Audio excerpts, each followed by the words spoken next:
The heights in centimetres of some students are recorded below. Make a tally chart frequency table for the scores. Display the data using a frequency diagram. So here we've got the raw data.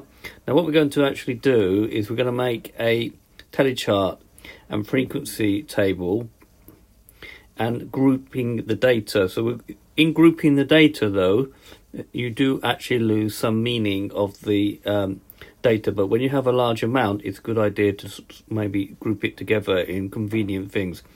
So in this category here, we will include 130 but not 135.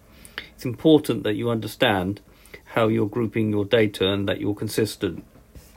So going through each piece of data, so 139, 158. So 140 goes in this one, not that one. So 140 goes in that one, because it can be equal but not equal to here. 156, 151, 149, 151, 137, 140, 138, 141, 148, and then so on.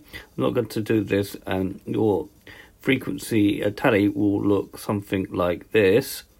When you finish, then you add up the frequencies, so you got 4, and after every 5 you put a line through them like we did before, so that makes them easier to count. So here we have 6, 8, 7, 9 and 6. Now you should just do a quick check that 4 plus 6 plus 8 plus 7 plus 9 plus 6 does actually equal 40. Now to draw the frequency chart, so I've done one here that I actually made in GeoGebra. So we will start here and put 130, 135. So we're not putting the number in the middle anymore, because this is continuous data. Height is what's known as a continuous data.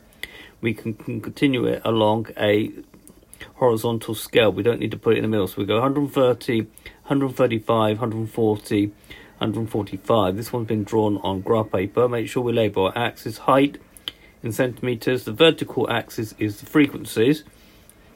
So if the first one is from 130, 135, 130, 135 is 4, that will be that height there. And then from 135 to 140 is 6. And then the next one was 8, 7, 9, and then 6 again. Okay, so this has been a video to show you how to group data together using a tally chart and then drawing a frequency chart. I hope you understand, and I thank you very much for watching.